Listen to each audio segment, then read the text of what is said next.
Hola, ¿qué tal? ¿Cómo le va? Me da gusto volver a encontrar aquí en Ruta 44. En las últimas semanas se ha reportado un importante número de casos de influenza en Jalisco.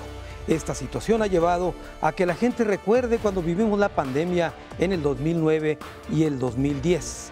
¿Cuáles son las estadísticas reales y confiables respecto a este caso? ¿Por qué la gente percibe que hay más casos de los que reporta la autoridad?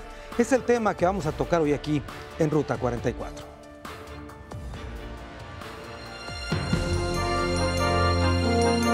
Con el recuerdo fresco de la pandemia que sumió a México entre 2009 y 2010 en una de sus peores crisis de salud de su historia, la influenza AH1N1 fue un acontecimiento que cimbró al país. Además de los miles de casos de una amenaza desconocida, las clases fueron suspendidas, los comercios cerrados y algunas empresas de servicios llegaron a la quiebra. En ese tiempo, las recomendaciones del sector salud a extremar medidas de higiene, colocar cubrebocas y hasta evitar los saludos de mano fueron una constante mientras el mundo se revolvía angustiado hasta conseguir elaborar una vacuna. Más de 5 años después del brote que fue epidemia y luego pandemia, cuando la enfermedad supera varios países, ¿aprendimos lo suficiente para hacer frente a enfermedades virales? ¿Se relajaron las medidas preventivas para evitar el impacto de nuevos casos de influenza? Es un tema, por supuesto, apasionante el que vamos a tocar hoy aquí en Ruta 44. Saludo con mucho gusto a Héctor Ramírez Cordero. Él es director general de Salud Pública de la Secretaría de Salud en Jalisco. Héctor, bienvenido. Muchas gracias, Carlos, por la invitación. A ver, Héctor, ¿dónde estamos ahorita en este tema de la influenza? Hay, por supuesto, polémica respecto al número de casos. Como ya decíamos, como que la gente percibe que hay más casos de los que la autoridad reporta. Así es, mira, Carlos, desde el año pasado ya veníamos previendo que este año iba a ser un año muy difícil con la presencia de H1N1, pero el comportamiento varió. Para este año tenemos un predominio de AH3N2, que afortunadamente se dio de esta manera porque la H3 es un poco menos agresiva que la H1. Sin embargo, quiero comentar acerca de lo que nos comentas. El sentir de la gente es muy importante. Las infecciones respiratorias, cada ciclo, cada año, se presentan durante el periodo invernal. Y hablamos de miles de pacientes enfermos por cualquier tipo de virus o de bacterias. Claro. Nosotros llamamos las infecciones respiratorias agudas. Esas infecciones respiratorias agudas se comportaron igual, nada más se retrasó el periodo.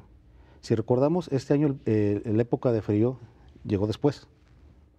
Se retrasaron los fríos y a finales de enero es cuando empezamos a sentir el frío más alto. Esto es, al retrasarse las infecciones respiratorias, aparecen en el número esperado. Es un número, nosotros en la semana 4 teníamos reportadas 48,000 infecciones respiratorias agudas contra 44,000 del año anterior. Entonces es más Estaban o menos los parámetros normales. La aparición súbita de las enfermedades tipo influenza fue lo que nos permitió alertar que ya se estaban presentando. Fue en días cuando empezaron a aparecer los casos. Entonces fue por lo que decidimos empezar a tomar medidas de prevención. Nosotros tenemos que contabilizar exclusivamente las que nos son positivas al laboratorio por influenza, no todas las respiratorias. Es decir, a la semana pasada teníamos 286 casos registrados de influenza en todos los tipos, pero hemos tomado muestras de 1,900, arriba de 1,900 pacientes. Claro. Entonces, no todos eran influenza. A ver, Héctor, nada más para que le quede claro a la gente que nos está viendo, un comparativo al año pasado, hablabas de 44,000 casos, hoy 48,000, así es. Así es, a la semana pasada. De acuerdo. Ahora, estamos hablando, dices que estaban esperando más casos de influenza H1N1 y ocurrieron más de H3N2. ¿Por qué no nos explicas la diferencia entre una y otra? Mira, primero entender que la presencia de la enfermedad es cíclica. Un año es para H3N2 y otro año es para H1N1. Y esto es a nivel mundial, se hace un monitoreo a nivel mundial. Y para este año esperamos la presencia de H1N1. La diferencia es el tipo de virus. Por decirlo así, la vacuna que tenemos ahorita cubre a H1N1, cubre a H3N2 y cubre a la B o estacional que conocemos. Entonces, la estacional, la que mucha gente dice que es un resfriado común y muchas veces así pasa, te enfermas y te alivias. El comportamiento de la tipo B es normalmente aparecen y bajan, desaparecen sin mayor problema. ¿Sin medicamento incluso? Sí, incluso sin medicamento, dependiendo de cada paciente. En esta ocasión se elevó el número de B y permaneció. Atípico, o sea, no era lo que normalmente pasa con la tipo B. La H3 esperamos también fuera un poquito arriba de la B, pero por debajo del H1N1. Es lo que se esperaba y a nivel nacional. No pasó así. Empezó los casos de H3N2 y se dispararon. Entonces, son los que nos dieron la alerta principalmente. Y enseguida empezaron los H1N1, que la H1N1 es el virus que el año antepasado, si mal recuerdas, en 2014, tuvimos también un buen número de muertes en el estado, y fue por este virus. En este momento sí tenemos casos, pero hasta ahorita el número de funciones no ha sido tanto como en aquel año. Es decir, la letalidad del virus no es tan alta como en aquella ocasión. De acuerdo. ¿Cuántos fueron en 2014? Nada más para tener el dato. En cuanto a las cifras de gente que murió por H1N1. Cero. Cero muertes. Entonces, ¿cuántos murieron en 2014? En 2015 fueron cero. ¿En 2014? En 2014, no te recuerdo la cifra exacta, pero creo que fueron 96, mal no recuerdo. Muy bien, vamos a continuar hablando, por supuesto, del tema, Héctor. Tengo que hacer una pausa. Después de la misma voy a platicar con otro especialista en este campo.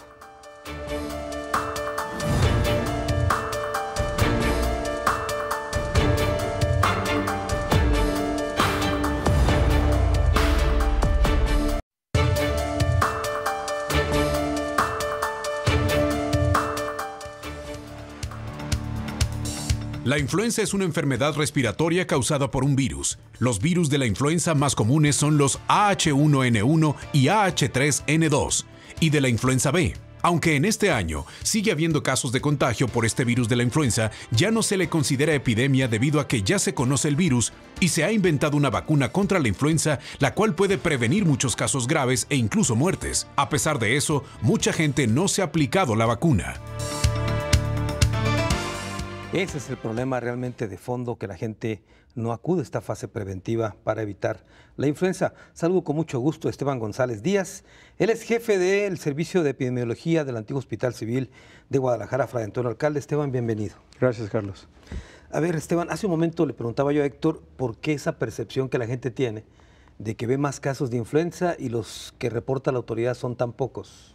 Bueno, aquí el hecho es de que tenemos que tomar en cuenta que hay infecciones respiratorias, un término muy general, porque desconocemos cuál es el agente o el bicho que está causando la infección.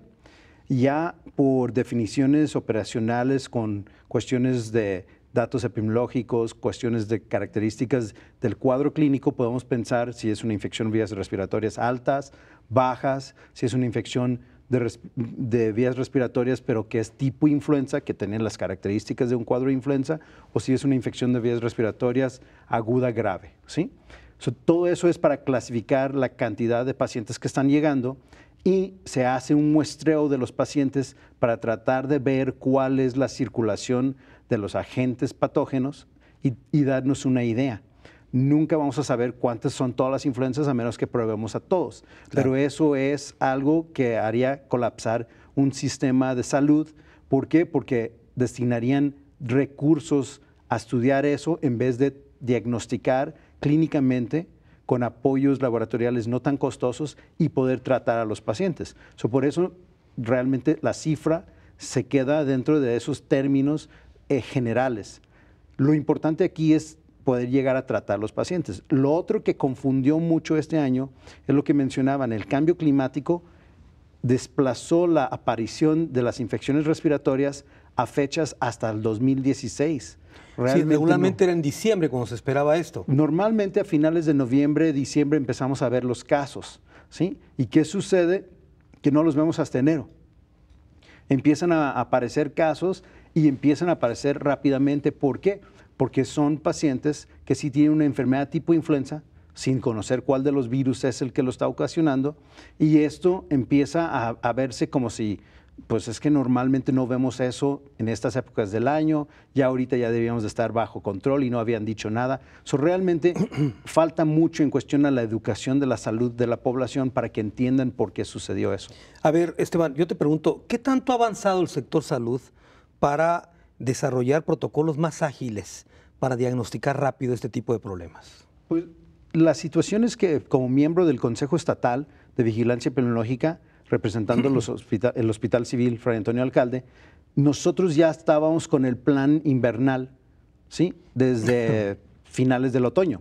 Sin embargo, eso incluye las campañas de vacunación, las prácticas de medidas preventivas como de lo que son cuidados respiratorios, ¿sí?, el estar vigilando la cantidad de infecciones de enfermos que llegan con estos cuadros antes mencionados, y ya estaba aplicándose.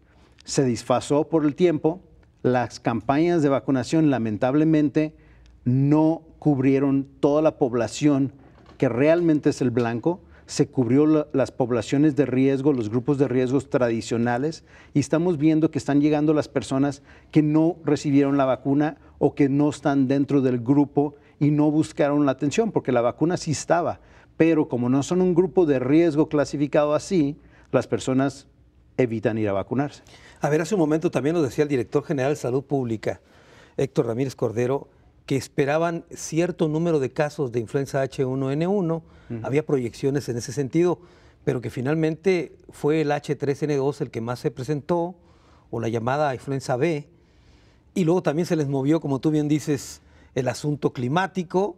Es difícil entonces acertar en este tipo de temas. Sí, o sea, se hacen cálculos, se hacen proyecciones, se vigila lo que son las tendencias epidemiológicas de los años anteriores para ir siendo el cálculo. ¿Qué sucede? Que este año corresponde por lo cíclico del influenza virus, que fuera un año de H1N1. No ha llegado a terminarse el periodo, desconocemos realmente qué va a suceder al final de cuentas, pero ahorita lo que está predominando es H3N2, pero por una pequeña cantidad mayor que el H1N1.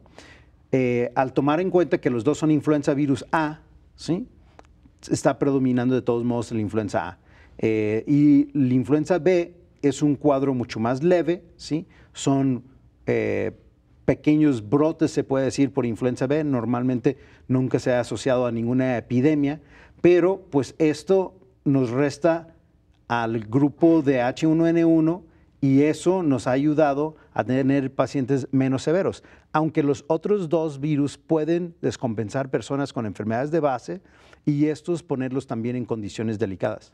De acuerdo. Ahora, tú mismo decías el tema de la vacunación, que es un asunto importante. ¿No falló la autoridad en ese sentido, en campañas más intensas de vacunación? Pues yo creo que en parte la responsabilidad de una persona, ya conociendo lo que ha pasado con todo lo de la pandemia y las brotes o epidemias o nomás la influenza estacional, yo creo que ahí las personas también tenemos la responsabilidad.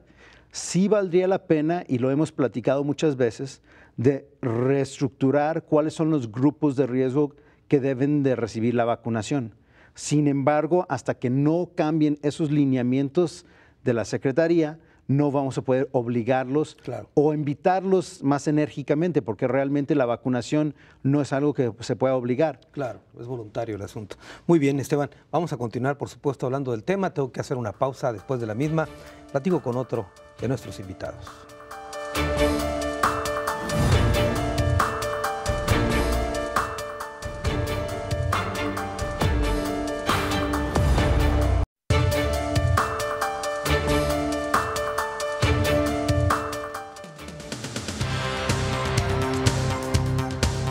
Los síntomas de la influencia son el escurrimiento nasal, enrojecimiento nasal, congestión nasal, dolor de articulaciones, dolor muscular, decaimiento, dolor al tragar, dolor de pecho, dolor de estómago y diarrea. Para evitar el contagio hay que lavarse las manos constantemente. También es importante comer frutas y verduras constantemente, así como una alimentación balanceada con todos los grupos de alimentos.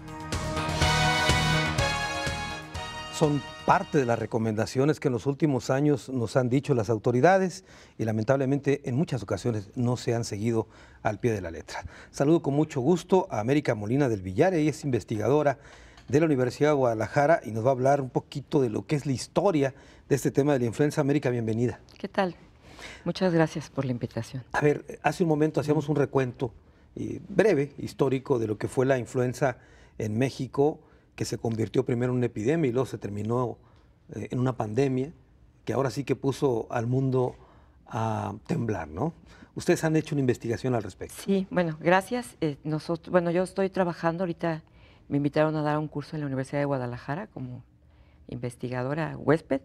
Trabajo yo en CIESAS, Centro de Investigaciones y Estudios Superiores en Antropología Social, y sí, precisamente en el 2009, cuando surge este brote de esta pandemia de H1N1, en realidad llevamos a cabo una investigación. Yo soy historiadora, pero con varios otros científicos sociales por la situación que se había creado en el periodo de la contingencia, claro, en el sentido de que fue muy severa en la Ciudad de México y a nivel nacional, y todos los fenómenos que llevó consigo, pues primero un miedo, ¿no? Una psicosis y también un temor por parte del gobierno, ¿no?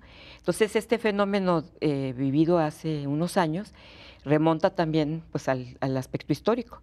Y con una colega, Lourdes Márquez, hicimos un artículo que, bueno, ahí ha habido investigaciones sobre este brote de influenza de 1918, que tenía características similares a la de 2009. Ahí digamos que era el referente que histórico, se tenía, ¿no? Histórico. Más cercano, en el sentido de que, bueno, parece ser que era el mismo virus, con las características recombinado de virus porcino, y además, bueno, también en el sentido de que fue un mismo virus y que provocó una pandemia. La situación creada en 2009, en cuanto a la contingencia sanitaria y las medidas muy drásticas que se implementaron por parte de las autoridades de salud, pues tenía que ver con también este desconocimiento y haber enviado las pruebas a Estados Unidos para detectar la etiología, ¿no? Claro. Pero realmente la dinámica que ocurre, porque ver a la epidemia no solamente como un fenómeno biológico, sino social también, claro, que involucra a muchos actores. Claro, a ver, yo quisiera detenerme un poquito en el recuento histórico del 1918. Yo entiendo ahora que se decrete una pandemia en los tiempos que vivimos, con las comunicaciones que hay, etcétera. Pero ¿cómo fue en 1918? Sí, se ha mal llamado influenza española, pero en realidad no surgió en España. Esta surge en Estados Unidos, en un regimiento militar, en Dallas creo que fue. De ahí, bueno, estaba la cuestión de la guerra, ¿no? De la Primera Guerra Mundial, y de ahí, bueno, los soldados norteamericanos llegan al sur de Francia, y lo que sí pasa es que hay un ocultamiento por parte de las autoridades militares estadounidenses, y para, bueno, no crear una alarma mayor. En España empezaron a haber estas neumonías atípicas, una gran mortandad cuando trasciende a la población civil, y la prensa española empieza a hacer referencia a una epidemia de gripa, ¿no? Pero en realidad se le llamó española, pero no era así. Y sí provocó junto con la guerra, pues una mortandad impresionante. Así como le decían la influenza española, también fue injusto llamar a la influenza mexicana aquí en el 2009. Sí, es que eso pasa con el asunto de las enfermedades. Siempre hay una estigmatización. Por eso hay cosas que no cambian con el paso del tiempo. En el caso de México, pues se le llamó mal la influenza mexicana, ¿no? Porque el origen del virus, al parecer, bueno, en Perote, ¿no? Que había el caso cero, ¿no? En Veracruz, el caso cero del niño que sobrevivió. Pero bueno, eso siempre ha ocurrido así a lo largo de la historia, porque realmente una epidemia de estas características en el pasado y en el presente causa miedo, ¿no? ¿Por qué le llamaban gripe aviar y luego después gripe porcina? Bueno, eso no estoy especialista al respecto, pero parece porque, bueno, se recombinó en el sentido de que era un virus de carácter, creo que aviar y con porcino, y al entrar al hombre, bueno, que se da la cadena de contagio, bueno, hay una recombinación. Porque los especialistas y los médicos hablan que esa es una de las características de este virus. Claro. Ahora, de lo que ustedes investigaron de esta pandemia en el 2009, ¿Qué otros detalles encontraron? Pues primero, la incredulidad de la gente, ¿no? Que yo sentía, bueno, en el 2009, la gente no creía que si el gobierno estaba realmente alarmando o lo estaba haciendo de justificación para controlar. Esto fue. O para desviar la atención. Para desviar la atención. Pero el virus sí existió, ¿no? Sí existió y existieron los muertos y existió la enfermedad. En el sentido de el manejo de la prensa también, en 1918 pues no había estos medios masivos de comunicación como la televisión y el radio, ¿no? Claro. Y hubo un manejo del periodo de la contingencia. Controlado totalmente. Controlado. Ajá. ¿Y ahora qué Y miedo, sí. Y ahora encontramos al contrario, ¿no? Estaba desbordado todo esto. Sí, completamente desbordado. Aquí a lo mejor hubiera sido un poquito de control, ¿no? Lo que se necesitaba. Sí. Que estaba difundiendo de todo tipo. ¿En 2009? Sí, me refiero. Sí. Sí, porque y tuvo su impacto económico, ¿no? Claro. Ahora, este fue el brote que, no mal recuerdo, fue en mayo, ¿no? Y luego ya hubo otro brote más fuerte el siguiente año, ¿no? En el 2009. 2010. Pero la situación que se creó con el periodo de la contingencia sanitaria, sí creó una serie de fenómenos. Bueno, y hubo trabajo sobre familias, ¿no? Claro. Que tuvieron que estar recluidas. Bueno, ya nos hablarás sobre este impacto social que tuvo esta pandemia. Tengo que hacer una pausa. Hemos escuchado la opinión de nuestros 3 invitados después del corte. Nuestro tradicional cruce de caminos aquí en Ruta 44.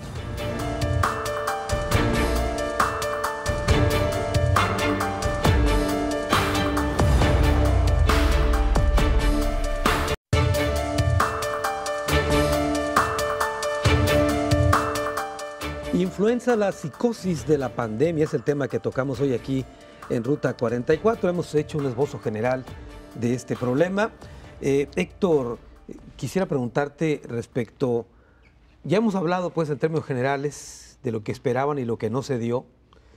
¿Dónde estamos ahorita? ¿Qué está haciendo la autoridad para enfrentar esto que estamos viviendo de casos que no se esperaban y que hay que atenderlos? Mira, una situación importante es el fortalecimiento de la vacuna. Si bien decíamos, y ya se hablaba de que se tiene que vacunar a grupos blancos, pero tenemos que estar a la alerta en dónde se está presentando realmente esta enfermedad. Entonces, se adquirió una buena cantidad, 1 millón de dosis, para atacar el grupo donde realmente está siendo afectado, que es el grupo de 20 a 30 años de edad. Ampliamos un poquito, pero es el grupo que estamos trabajando. El trabajar también con instituciones educativas creo que es fundamental, porque los alumnos que acuden enfermos a clases, lo que hacen es reproducir la enfermedad en los demás compañeros. Entonces, las instituciones educativas nos han ayudado muchísimo en el sentido de permitir que ya no asistan a clases y que no les sea afectado en sus asistencias. El vacunar dentro de las aulas también ha sido importante con sabido permiso de los padres, que esto es también algo que es muy importante resaltar. Los alumnos no tienen autonomía, entonces es preciso que lleven el permiso de los papás. Entonces, esto es lo que hemos trabajado. Hemos tratado de insistir mucho en la vacunación porque la renuencia a vacunarse ha sido el reto. Es un reto fundamental porque hay personas que piensan que me vacuno y me va a dar más. Esto es totalmente falso. Hemos comentado que si yo voy y me vacuno, si yo estoy en contacto con el virus, lo que hace la vacuna es activar nuestro sistema inmunológico. Y al activarlo, pues sí, puede haber la posibilidad de que tengas alguna reacción, pero que ya no es inherente a la vacuna. La vacuna te ayuda para protegerte. Claro. Entonces, eso es fundamental. El autocuidado a la salud, lavarse las manos, el usar los geles antibacteriales, los filtros escolares, creo que sigue siendo un arma muy importante para controlar a tiempo esta enfermedad y evitar que se siga duplicando. Y debe de ser dentro del hogar también. Cuando salimos a la calle, salimos y ya nos subimos al camión, agarramos un pasamano y ahí puede estar el virus.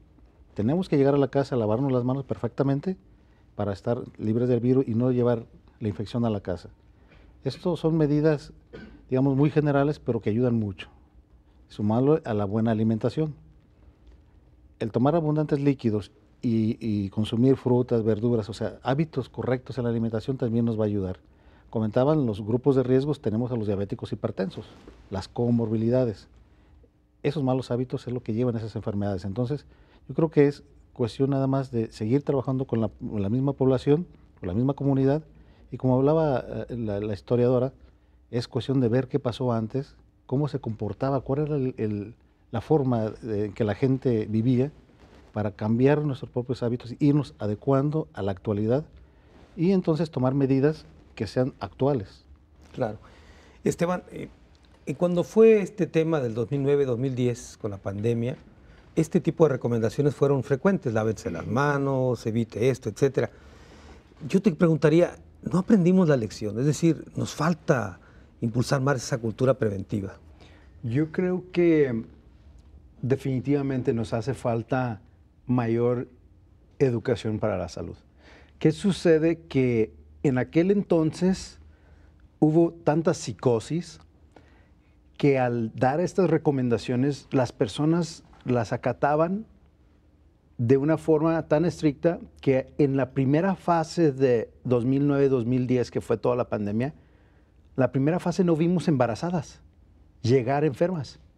Y es un grupo de riesgo porque tienen una inmunosupresión, una baja de defensas natural para evitar perder el bebé. Pero fue tan estricto ese lavado de manos y cuidado y no tener contacto con personas enfermas y no salir a los lugares, que en la primera etapa no vimos nada. En la segunda etapa empezamos a ver algunas, pero no fue una cantidad tan importante como vimos en otros lugares. A lo mejor nuestras medidas de aislamiento social fueron mucho más estrictos en México que en otros lugares, en Jalisco que en otros lugares. ¿Qué sucedió también? Que vimos en las prácticas de lavado de manos y en la de uso de alcohol gel la disminución de otros tipos de infecciones, principalmente de cuadros diarreicos, porque en aquel entonces la infección de influenza duró todo el año, pasó por la época de calor y disminuyeron las cantidades de diarreas porque hubo otras prácticas. Esas prácticas deben de hacerse de forma rutinaria, no es porque ya viene la época de frío, ya viene la época de calor y las diarreas, o sea, es algo que debíamos de tener de autocuidados y esa educación para la salud nos hace falta. Ahora, ¿qué sí vimos? Seguimos viendo que llegan tarde los pacientes. Aunque cambió la periodicidad de cuando debía de haber empezado todas estas enfermedades respiratorias, lo que seguimos viendo es que los que llegan muy mal, llegan después de que fueron a atenderse con prácticas de salud alternativas, de automedicación, ¿sí? Con básicamente ir a recetarse a las farmacias. ¿Y qué sucede? Que esto retrasa la atención adecuada y un tratamiento oportuno, que si hubo un problema con el abasto de medicamento o no. De todos modos, ¿qué sucede? Que la mayoría de pacientes llegan después de una semana y es cuando ya vienen muy mal. Y por eso el sistema de salud se rebasa a veces con los pacientes tan graves. Muy bien. América, esta psicosis que se vivió, como mencionaba Esteban, en el 2009 con la pandemia, llevó a tomar medidas extremas, ¿no? A veces exageradas, ¿no? ¿Así fue? Sí, así fue. Sí, así fue porque, bueno, el periodo, como señalaba, el miedo, ¿no? El miedo que había, el desconocimiento a este nuevo virus y estas que se llaman neumonías atípicas, como dicen los médicos. Bueno, la gente también se automedicó, llegó en una situación ya muy grave a los hospitales, rebasando, y todo el mundo iba. Entonces, sí me parece fundamental, bueno, ver la parte educativa, ¿no? Y ver la parte histórica, ¿no? Que no se olviden estas prácticas, porque, bueno, ahora estaba muy bien el uso del gel o estornudar con el codo, con un pañuelo, y bueno, la gente ya se les olvidó. Se relajó. Se relajaron las medidas, ¿no? Se relajó y bueno, pues... De aquello que ustedes estudiaron en el 2009, había una psicosis y había el temor y cambió los patrones de conducta de la gente, hasta en misa, ¿no? Sí, hasta de no saludar de mano, no dar beso, ¿no? Y bueno, una serie de medidas extremas, ¿no? Digo que necesarias, ¿no? Porque sí era... Se decía cómo hacer un alcohol con gel. Con gel, ¿no? Sí, y que prácticamente cualquier establecimiento tenía su alcohol. Tenía un gel, o en las instituciones, ¿no? El uso del gel bacteriano, sí. Y los filtros escolares también, ¿no? Y realmente una educación dentro del hogar también. Claro. Bueno, tengo que hacer una pausa, continuamos con este tema.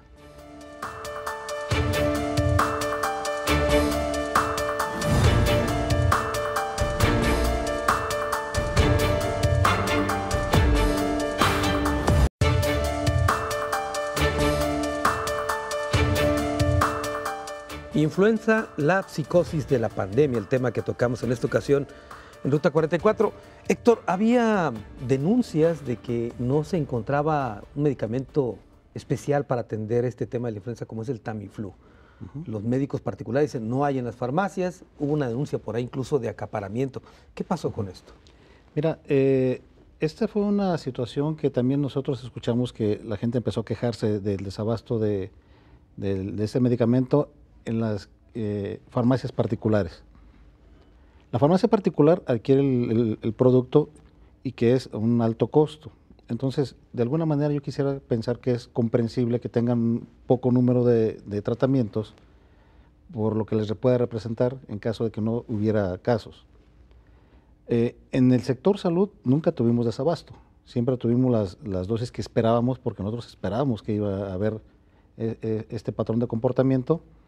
Pero cuando escuchamos que las personas empezaban a quejar, lo que hicimos es notificar al área de COFEPRIS, en el estado de Jalisco es COPRISJAL, para que ellos hicieran el trabajo.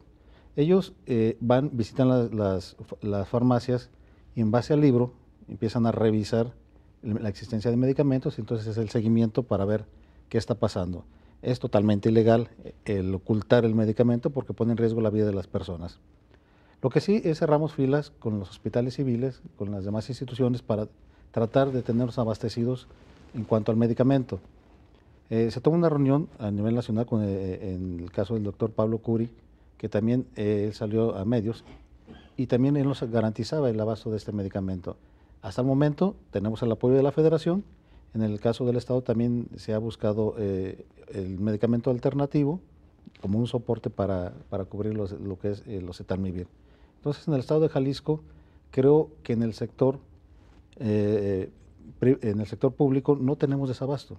Incluso abrimos dentro de la propia Secretaría de Salud un consultorio donde estamos canjeando las recetas de los médicos particulares por el Etalmivir. Quiero aclarar y aprovechar el espacio para comentarles que este espacio tenemos un médico y una enfermera que a la vez verifica que las dosis y vías sean las correctas y oriente además la forma de utilizarlo al paciente. Esto para garantizar y asegurar que el paciente pues vaya completamente orientado, bien orientado en el uso del medicamento y no tengamos ningún error en cuanto a su utilización. Entonces, en este momento contamos todavía con el Etalmivir y esperemos que tengamos lo suficiente de acuerdo al comportamiento que se viene dando de esta enfermedad. Sí, Esteban, es muy importante aclarar para la gente que nos está viendo que comprar este tipo de medicamentos tiene que ser por una receta, ¿no? Y Sí. previo un diagnóstico, ¿no? Sí, definitivamente esto, como cualquier otro antimicrobiano o antibiótico, aunque este es un antiviral, debe haber un control, ¿sí? Este control sería para que el paciente reciba el tratamiento que es el más adecuado, ¿sí?, para su enfermedad, porque darle un antiviral a alguien que tenga unas anginas, pues no le va a servir de nada. Realmente el control de la receta es para ver que la persona sí fue atendido por un médico y que esa decisión de la terapéutica es lo que lo va a poner en mejores condiciones más rápido y que no va a ponerlo en peligro de estar muy enfermo o inclusive morir.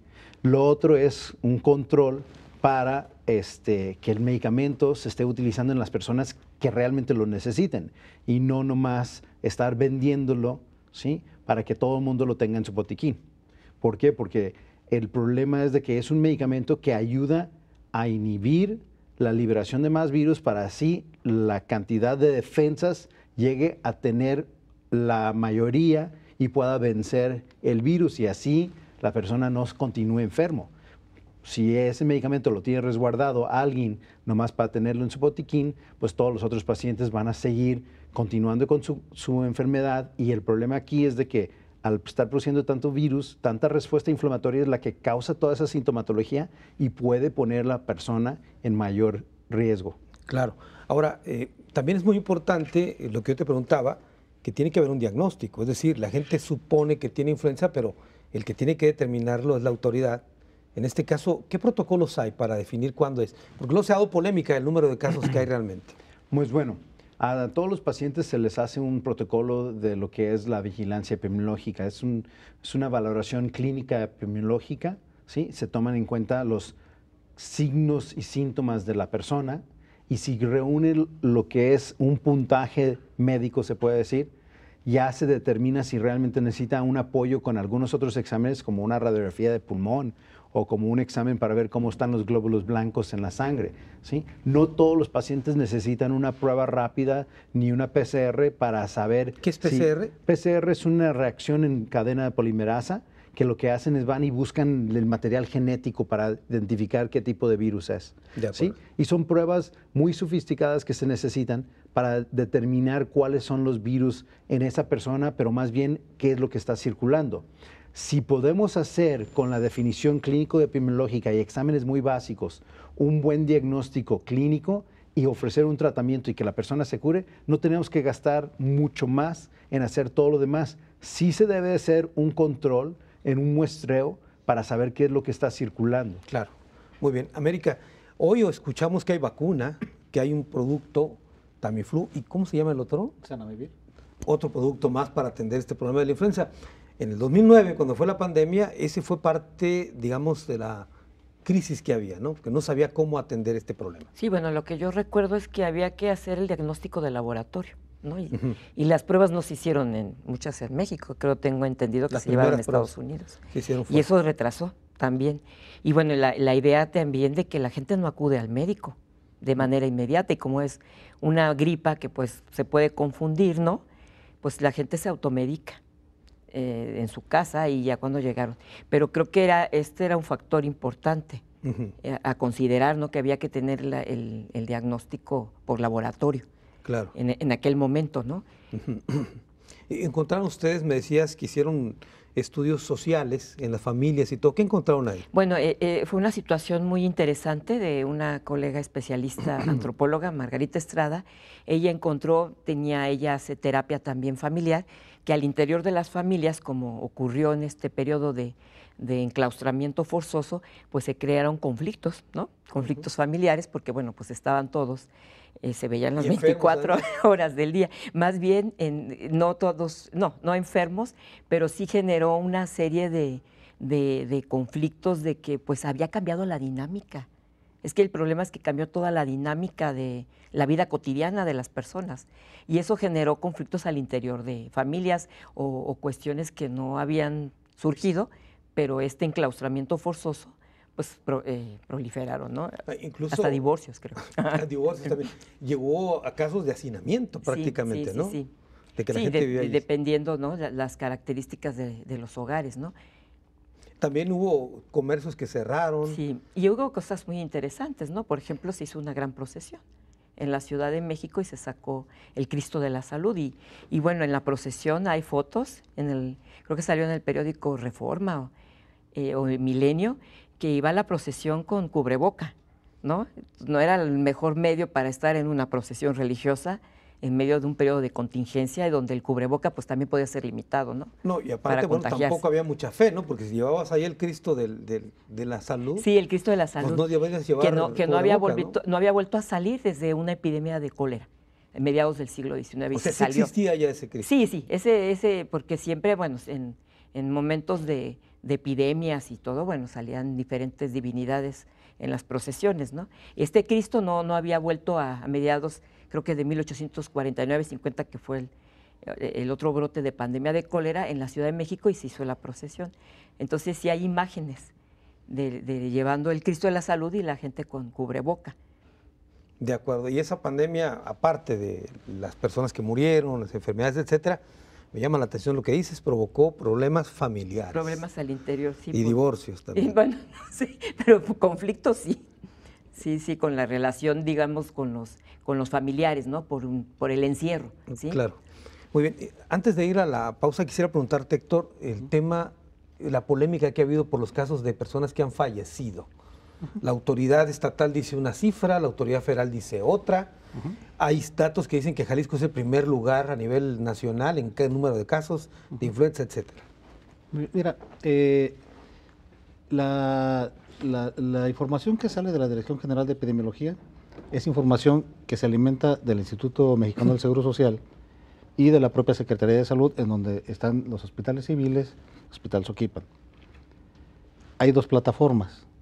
La plataforma de la Secretaría de Salud subimos todos los casos y en esa plataforma tenemos una opción de poner los casos que son o muertes por influenza y los que son con influenza.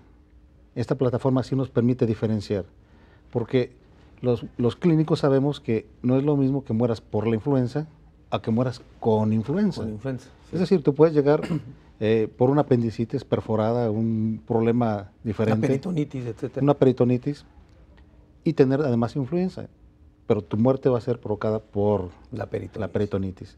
Entonces, en esos casos consideramos que es muerte con influenza, no por influenza. Y los que son directamente atribuidos a la influenza, pues entonces los ponemos como la influenza. Eso es bien importante porque, como lo comentabas, tenemos que basarnos mucho en la epidemiología para ver el comportamiento de la enfermedad. Un paciente que muere por influenza, estamos midiendo la letalidad del virus. Claro. Entonces no tiene ningún sentido ocultar una muerte, ningún sentido, porque eso nos evita hacer proyecciones y medir el comportamiento de la enfermedad. Claro. Muy bien. Eso es engañarnos nosotros mismos. Entonces la diferencia está en la plataforma, cómo lo mide el IMSS y cómo lo mide. Al IMSS no le permite diferenciarlo. De acuerdo. Muere y por eso es esa polémica. Y por eso es la confusión que se ha dado. Muy bien, tengo que hacer la última pausa. Regresamos a las conclusiones del programa.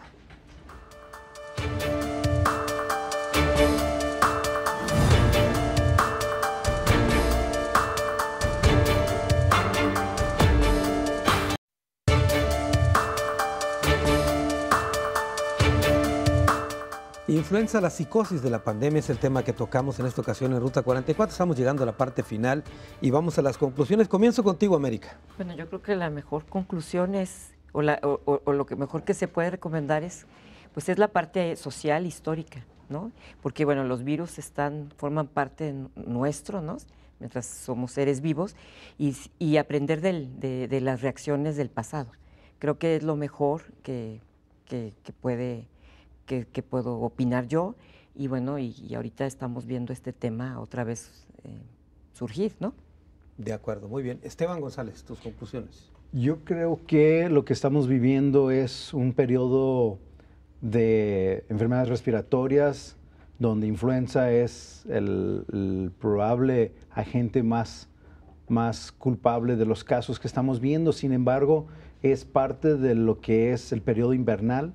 Estamos viendo algo de desfaz por el cambio de las temperaturas, que el invierno llegó tarde, pero estamos viendo lo mismo que en otras ocasiones. Estamos viendo mucho trabajo, pero ¿por qué? Porque las personas llegan después de automedicarse, después de estar en casa muchos días, de buscar atención médica que no fue la adecuada, y están llegando tardíamente a un tratamiento oportuno. Por lo tanto, necesitamos hacer énfasis en buscar un tratamiento adecuado y oportuno en el mejor momento y reforzar todas esas medidas preventivas, ¿sí?, que no se empezaron a aplicar en el periodo invernal desde octubre y noviembre. Y eso se vino como una bola de nieve. Y no estar preocupándonos por otras situaciones. Si hacemos las medidas preventivas, si buscamos atención adecuada, vamos a cortar esas cadenas de transmisión y van a empezar a limitarse los casos. Muy bien, muchas gracias, Esteban. Héctor Ramírez, tus conclusiones.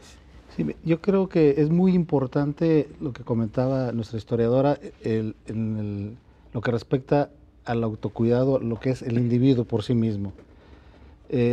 Debemos hacer un autocuidado de nuestra salud. Hay que lavarnos bien las manos, hay que protegernos nosotros mismos, hay que ir a vacunarnos. Es muy importante, la vacuna ahí está, es gratis, no tiene ningún problema y eso nos va a ayudar a protegernos. Que tomemos y retomemos la actitud de no temor, pero sí un hábito correcto de autoprotegerme es fundamental. Y la confianza. Confianza en lo que se está haciendo y confianza en nuestros médicos.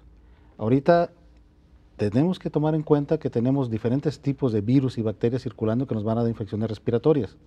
Los médicos tienen la capacidad de diferenciarlos y dar su tratamiento. Si el médico decide dar un tratamiento con antimicrobianos, es decir, tú no necesitas Tamiflu, tenga la confianza en su médico. Tiene razón.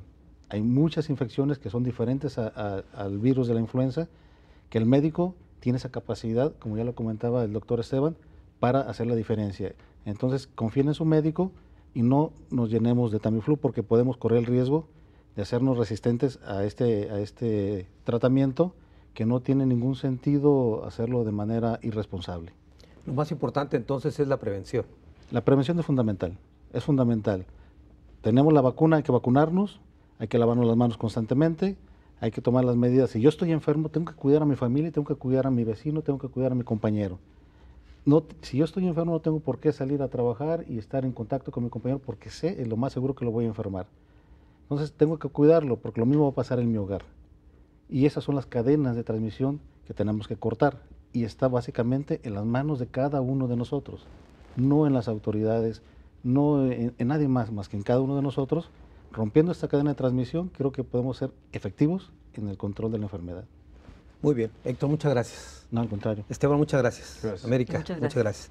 Como siempre, nos quedamos con un minuto, una reflexión final respecto a este tema.